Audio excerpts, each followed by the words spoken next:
તમારો ચહેરો બતાવો, ચશ્માને કેવો લાગે છે? જે ધંધા કરતા એ લોકોને ખબર પડે કે આ કેમ કિંમતી છે. તો જોઈએ હવે દુકાને જઈને, તો મળીએ હવે સીધા દુકાને.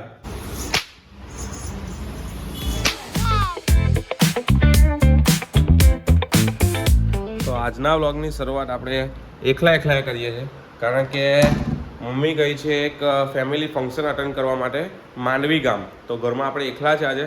તો હવે ટુવાલ સુકવીએ, પછી માથું ઓળીએ અને સીધા નીકળીએ દુકાને. ઘરમાં એકલું ગમતું તો નથી, પણ શું કરે, રહેવું પડે. એક જ દિવસ થયો, એક બી દિવસ પૂરેપૂરો નહીં થયો, હજુ તો ખાલી 3 કલાક થયા. પપ્પા લોકો હુટેલા છે, ભાઈ હુટેલો છે, નીચે હું ને મમ્મી જોઈએ તો કેવું ઘરમાં એક વાતાવરણ ભરેલું રહે. પણ મમ્મી થોડીક વખત જ એમ ગઈ, હજુ તો લગભગ સમજો ને કે આજે તમે 8:30 વાગે જમી લીધેલું. તો 8:30 વાગે મને જમવાનું આપીને ગઈ, પછી ઘર ખાલી લાગે છે બોલો. બાકી મમ્મીને જોયો ગેસ પર ચાલ પાણીનો બાટલો મને આપી દે, એ બધું કહીને જે વાતચીત થાય ને એ કંઈ અલગ હોય કે ભાઈ ઘરમાં એક સંબંધ બંધાય.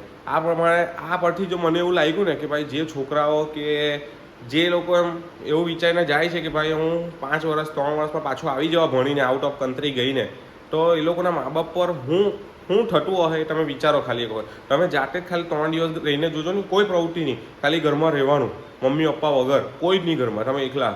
તો કેવો ત્રાસ ચડે વિચારો તમે ખાલી. તો આ એક વસ્તુ તમે ધ્યાન આપજો અને થોડુંક વિચારજો કે આપણે તો પૈસા કમાવા લીધે બહાર જઈએ છીએ, ઘરવાળા બી કહે છે કે ભાઈ તમે પૈસા કમાવા સારું જાઓ, વાંધો નહીં. પણ કેવું છે, આપણે એક મનથી વિચારજો કે પૈસા કમાઈને પાછા આવી જજો. કારણ કે આપણે જ્યારે ઉંમરવાળા થયું ને ત્યારે આપણે એ જે પોઝિશન હતી ને એ પોઝિશનનો ખ્યાલ આવશે. ચાલો, બધી વાત તો મોટિવેશનની વાત છે. આ તો વિવેકભાઈ બી મોટિવેટ કરે તમને. પણ આપણે હવે નીકળીએ વાળ ઓળીને સીધા દુકાને. અને જે સવારે તો જમાઈ ગયું છે એટલે બપોરે આવીને જમવાનું નથી, તો કંઈ લિક્વિડ લેવું પડશે એવું લાગે છે, થોડુંક લિટલ. એટલે નોન આલ્કોહોલિક જોઈએ હવે હું લઈએ છે તે.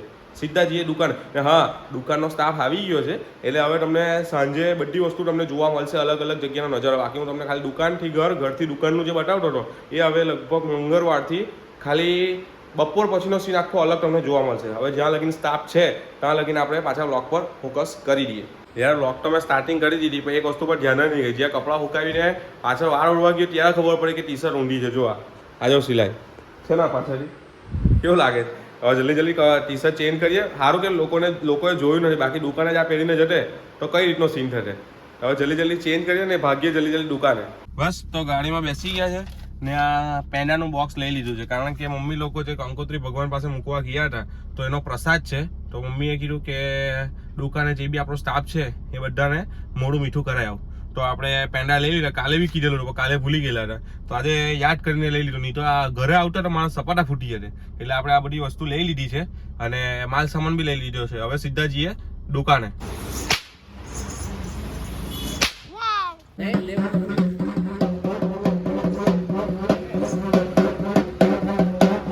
आवाज कैसे आती है? हटी है कौन?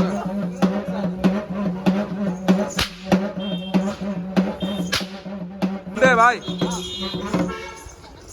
તો આપણું દુકાનનું કામ પતી ગયું છે. આજે સ્ટાફ બી આવી ગયો એટલે થોડુંક રિલેક્સ ફીલ થાય છે. તો આજે કેટલા દિવસથી કોકો પીધો નહીં હતો, તો કોકો પીવો હતો, પણ એકલા પીવાની મજા આવે નહીં. તો આપણે ભાઈને ફોન કર્યો, તો ભાઈએ ઓર્ડર આપ્યો આપણને કે ભાઈ 3 લેતો આવજે. મેં કીધું 3 કોના હારું? તમે 2 જણ છે તો 3 કોના હારું? કેમ કે આપણા કામવાળા માસી છે તેના માટે. મેં કીધું આ વસ્તુ સારી છે.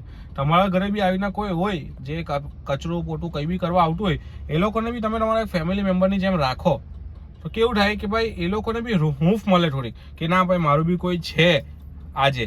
તો પૈસા તો એક અલગ વાત છે કે ભાઈ એનો પગાર તો તમારે આપવાનો. ભાઈ નાની વસ્તુ બી તમે આપો કે જેના લીધે ઉત્સાહથી કામ કરે તમારી સાથે, ને તમે નહીં હો તે છતાં બી તમારું ઘર હેન્ડલિંગ કરી શકે.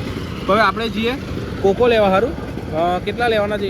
1 2 3 4 કોકો પાર્સલ કરાવીએ. અહીંયાનો કોકો આપણને બહુ ભાવે, સુગમનો. જો 3 કોકો પાર્સલ.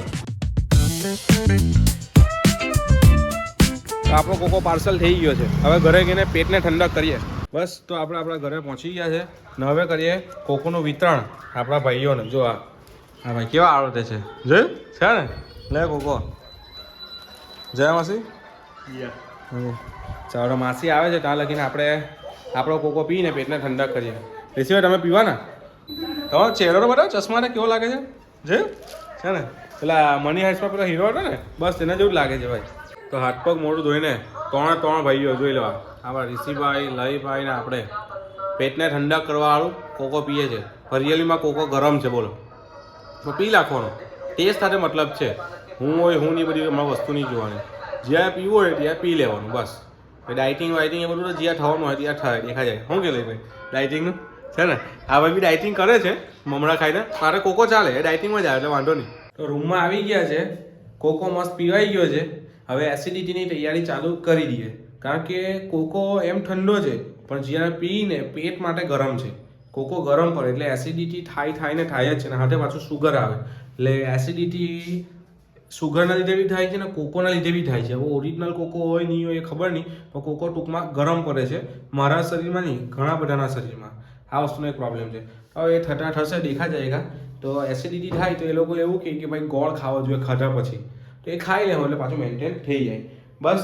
તો હવે સૂઈ ગયે છે, રેસ્ટ લઈ લઈએ. આજે શનિવાર છે તો ફૂલ ઘરાકીનો માહોલ રહેશે, પણ સ્ટાફ બી આવી ગયો છે એટલે થોડું ટેન્શન ઓછું છે. પણ જોઈએ હવે કઈ રીતનું શું થાય છે શું નહીં. સાંજે હવે હમણાં તો કશે જવાનું છે નહીં, પણ અર્જન્ટમાં કોઈના ફોન આવે તો કદાચ જવું પડે. તો હમણાં ત્યાં સુધી સૂઈ જઈએ શાંતિથી. તો આપણે ઉઠી ગયા છે અને શનિવાર માટે મસ્ત મજાના પ્રિપેર થઈ ગયા છે. હવે નીકળીએ છીએ કાલની તૈયારી માટે. તો કાલે રવિવાર છે તો કસ્ટમરને હેન્ડલ કરી શકાય ને, બસ તો એની તૈયારી કરીએ. અને હા, આજે શનિવાર છે, થોડીક 10-20ની નોટની જરૂર પડે એવું છે, તો આપણા દોસ્તારના ત્યાં છે તો ત્યાંથી લઈ આવીએ. અને બીજા બે નાના કામ છે એ પટાવી દઈએ એટલે જમવાનું થઈ જાય. મમ્મી આવે એટલે જમવાનું બનાવે એટલે ખાઈને સીધા સેલ મારીને દુકાને. તમે એમ કેવું છો ને કે એક માણસ એકલો કેટલું કરી શકે, જો તમને બતાવું કે એક માણસ એકલો કેટલું કરી શકે છે. 65 લીટર ખવસાની કેન, 65 લીટર સૂપ એટલે ખવસા સૂપ એકલો જુપિટર પર લઈને જાઉં છું. જો ખાલી આ એક કેન, આ 2 કેન, આ નીચેની અંદર 3 કેન લટકાવેલી, બીજી 3 કેન અંદર, 1 2 અને 3 કેન ટોટલી 1 2 3 4 5 6 કેન લઈને એકલો જુપિટર પર. આ છે મેન યાર, કોણ નહીં કરી શકે, બધા કરી શકે. તો મસ્ત મજાનું ગુજરાતી જમવાનું જમી લીધું છે આપણે. કે આજે હતું શું લાવે, હા આજે બહારથી થોડુંક લાવેલા હતા. તો મમ્મી આજે કામ બહારથી આવ્યા હતા તો ઘરે બનાવવાનું કોઈ હતું નહીં ને મમ્મી મોડા આવ્યા તો લાવેલા હતા આજે એ ગાંઠિયા ને બીજું છે ને હતું કંઈ ટામેટા ગાંઠિયાનું શાક કે એવું કંઈ હતું, કે લસણ ગાંઠિયા એવું કંઈ શાક હતું. ને બીજું એક હતું ઊંધિયું ને ખીચડી કઢી. મસ્ત પેટ ભરીને ખાઈ લીધા છે. હવે જઈએ સીધા દુકાને. યુટ્યુબનું પહેલું પેમેન્ટ જોવું હોય તો હા ને, યસ. લોકોને લાગે આ 10-20ની નોટમાં શું થવાનું પેમેન્ટ, આ પેમેન્ટ તો નથી, પણ આ 10-20ની નોટ તમને એવું લાગે કે આનાથી શું થાય, પણ ભવિષ્યમાં આ નોટના બંડલ એમ મોટા હોવા જોઈએ. આવા બંડલ 20ના હોય તો ચાલે, તમને 500ના લાગતા કે ભાઈ ભવિષ્યમાં 500ના બંડલ હોવા જોઈએ. 500ની મેઇન છે ને પેલું શું કહેવાય, બ્રહ્માસ્ત્ર જ આ છે. હવે જે આ નોટને સારી રીતે જાણતા હોય ને એ લોકોને ખબર કે 500 રૂપિયાની નોટ કરતાં આ નોટ કિંમતી છે. હવે જે જાણતા હોય કોમેન્ટ કરજો કે એના લીધે કિંમતી છે તે. આના બંડલ હોય ને 500ના 5 બંડલ હોય ને એની જગ્યાએ આ 5 બંડલ હોય ને તો આ વધારે કિંમતી કહેવાય. તો કઈ રીતે છે એ જે ધંધા કરતા એ લોકોને ખબર પડે કે આ કેમ કિંમતી છે. તો જોઈએ હવે દુકાને જઈને. તો મળીએ હવે સીધા દુકાને. તો ફાઇનલી અમે ઘરે આવી ગયા છે અને 3 વાગી ગયા છે. જો આ 3 વાગે જો આ પણ જાગે છે, આ બી જાગે છે. બોલો શું હશે એવું તો. પણ દુકાન બંધ કરી દીધી છે આજે, સારું એવું ચાલ્યું. દુકાન બંધ કરીને ઘરે આવી ગયા છે તો હાથ પગ બી ધોઈ લીધા છે. હવે પહેલાં પેટ પૂજા કરીએ. થોડું ભૂખ લાગી છે તો આપણે પેલું ખજૂર પાક ખાવાનો છે થોડો. સવારે ચકટા ને સાંજે ખજૂર પાક થોડો ખાઈ લઈએ, પછી વ્લોગને એડિટ કરીને વ્લોગને પોસ્ટ કરીએ. તો મળીએ હવે નેક્સ્ટ વ્લોગમાં. ત્યાં સુધી બાય.